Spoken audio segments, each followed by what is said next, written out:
क्या आपने कभी सोचा है कि अगर भगवान श्री राम ने 14 वर्ष का वनवास स्वीकार न किया होता तो क्या रावण का अंत कभी हो पाता, और क्या दुनिया को मर्यादा, त्याग और धर्म का सबसे महान उदाहरण मिल पाता। आज हम जानेंगे पूरी रामायण की अद्भुत कथा, जिसमें हर मोड़ पर ऐसा रहस्य छिपा है जो आपको अंत तक सुनने पर मजबूर कर देगा। कहानी की शुरुआत होती है अयोध्या नगरी से, जहां महाराज दशरथ के 4 पुत्र थे, श्री राम, भरत, लक्ष्मण और शत्रुघ्न। चारों राजकुमारों में सबसे बड़े श्री राम अपने विनम्र स्वभाव, सत्य, करुणा और अद्भुत पराक्रम के कारण पूरे राज्य के प्रिय थे। समय बीता और ऋषि विश्वामित्र महाराज दशरथ के दरबार में पहुंचे। उन्होंने श्री राम और लक्ष्मण को अपने यज्ञ की रक्षा के लिए वन में साथ ले जाने का आग्रह किया। महाराज दशरथ पहले चिंतित हुए, लेकिन गुरु वशिष्ठ के समझाने पर उन्होंने अनुमति दे दी। वन में श्री राम ने ताड़का और अनेक राक्षसों का अंत कर ऋषियों के यज्ञ की रक्षा की। इसके बाद वे मिथिला पहुंचे, जहां राजा जनक ने माता सीता के स्वयंवर का आयोजन किया था। शर्त थी कि जो शिवजी के दिव्य धनुष को उठाकर प्रत्यंचा चढ़ा देगा, वही सीता का वरण करेगा। एक एक कर अनेक राजा आए, लेकिन कोई धनुष को हिलाता नहीं पाया। तभी श्री राम ने गुरु की आज्ञा से धनुष उठाया और जैसे ही प्रत्यंचा चढ़ाने लगे, धनुष 2 टुकड़ों में टूट गया। पूरा सभा मंडप गूंज उठा। माता सीता ने श्री राम के गले में वरमाला डाल दी और दोनों का विवाह संपन्न हुआ। लेकिन कहानी यहीं समाप्त नहीं होती, बल्कि यहीं से एक ऐसा मोड़ आता है जिसने इतिहास बदल दिया। अयोध्या लौटने के बाद महाराज दशरथ ने श्री राम के राज्याभिषेक का निर्णय लिया। पूरी अयोध्या उत्सव मना रही थी। तभी रानी कैकेयी को उनकी दासी मंथरा ने भड़काया। कैकेयी ने महाराज दशरथ से अपने 2 वरदान मांगे। पहला, भरत को राजा बना जाए, और दूसरा, श्री राम 14 वर्ष के वनवास पर जाएं। ये सुनते ही पूरा राजमहल स्तब्ध रह गया। महाराज दशरथ टूट गए, लेकिन श्री राम ने बिना किसी शिकायत के पिता के वचन की रक्षा के लिए वनवास स्वीकार कर लिया। माता सीता ने कहा कि जहां पति होंगे वहीं मेरा स्थान होगा। लक्ष्मण ने भी कहा कि वे अपने बड़े भाई की सेवा के बिना नहीं रह सकते। तीनों वन की ओर चल पड़े और पूरी अयोध्या की आंखें नम हो गई। वन में उन्होंने अनेक ऋषियों के दर्शन किए और धर्म की रक्षा करते हुए जीवन बिताया। तभी एक दिन राक्षसी शूर्पणखा वहां पहुंची। उसने श्री राम से विवाह का प्रस्ताव रखा, लेकिन उसे अस्वीकार कर दिया गया। क्रोधित होकर उसने माता सीता को नुकसान पहुंचाने का प्रयास किया। तब लक्ष्मण ने उसकी नाक काट दी। यही घटना आगे चलकर लंका में विनाश का कारण बनी। अपमानित शूर्पणखा अपने भाई रावण के पास पहुंची और उसने माता सीता के अद्भुत सौंदर्य का वर्णन किया। रावण के मन में अहंकार और लालच जाग उठा। उसने छल की योजना बनाई। उसने मारीच को स्वर्ण मृग का रूप धारण करने के लिए भेजा। माता सीता उस स्वर्ण मृग को देखकर उसे लाने का आग्रह करती हैं। श्री राम उसके पीछे जाते हैं। कुछ समय बाद मारीच श्री राम की आवाज में पुकारता है।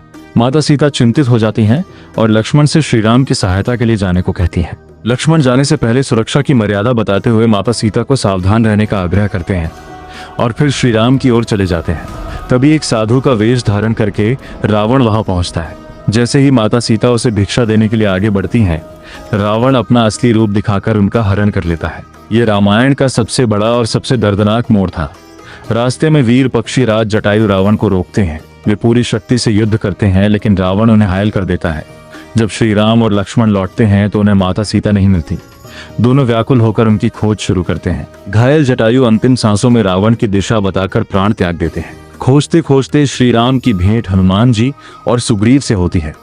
हनुमान जी पहली ही भेंट में श्री राम के चरणों में समर्पित हो जाते हैं। सुग्रीव की सहायता कर श्री राम उन्हें उनका राज्य वापस दिलाते हैं और बदले में वानर सेना माता सीता की खोज का संकल्प लेती है। अब कहानी का सबसे रोमांचक अध्याय शुरू होता है। समुद्र के किनारे पहुंचकर जब सभी निराश होने लगते हैं, तब जांबवान हनुमान जी को उनकी भूली हुई शक्ति का स्मरण कराते हैं। ये सुनते ही हनुमान जी विशाल रूप धारण करते हैं और एक ही छलांग में समुद्र पार करने निकल पड़ते हैं। रास्ते में सुरसा उनकी परीक्षा लेती है। सिंहिका उन्हें रोकने का प्रयास करती है, लेकिन हनुमान जी बुद्धि और बल से सभी बाधाओं को पार कर लेते हैं। लंका पहुंचकर वे अशोक वाटिका में माता सीता को खोज लेते हैं। वे श्री राम की अंगठी देकर उन्हें आश्वस्त करते हैं कि श्री राम शीघ्र ही उन्हें वापस ले जाएंगे। इसके बाद हनुमान जी लंका में अपना पराक्रम दिखाते हैं। वे अशोक वाटिका उजाड़ देते हैं, अनेक राक्षसों को परास्त करते हैं और अंत में उनकी पूंछ में आग लगा दी जाती है। उसी आग से हनुमान जी पूरी लंका को जला देते हैं और सुरक्षित लौटकर श्री राम को माता सीता का समाचार देते हैं। अब निर्णायक युद्ध का समय आ चुका था।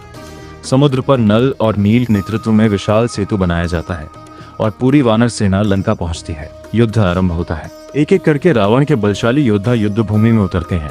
मेघनाद अपनी मायावी शक्तियों से लक्ष्मण को गंभीर रूप से घायल कर देता है।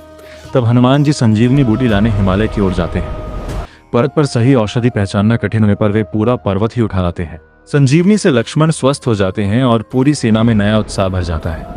अब अंतिम युद्ध का समय था। रावण अपने पूरे सामर्थ्य के साथ युद्ध भूमि में उतरता है। दोनों ओर से भीषण युद्ध होता है। अंत में श्री राम धर्म, धैर्य और दिव्य अस्त्रों के बल पर रावण का वध करते हैं। अहंकार पर विनम्रता, अधर्म पर धर्म और अन्याय पर सत्य की विजय होती है। इसके बाद माता सीता की सम्मान पूर्वक वापसी होती है और 14 वर्ष का वनवास पूर्ण होने पर श्री राम, माता सीता और लक्ष्मण अयोध्या लौटते हैं। पूरी अयोध्या दीपों से जगमगा उठती है। इसी ऐतिहासिक क्षण की स्मृति में आज भी दीपावली का पर्व मनाया जाता है।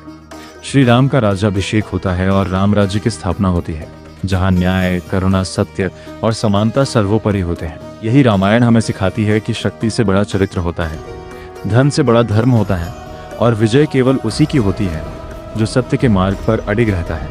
अगर आपको यह अद्भुत कथा पसंद आई हो तो इसे अपने परिवार और मित्रों के साथ अवश्य साझा करें, क्योंकि रामायण केवल एक कहानी नहीं बल्कि जीवन जीने की सबसे महान प्रेरणा है। जय श्री राम।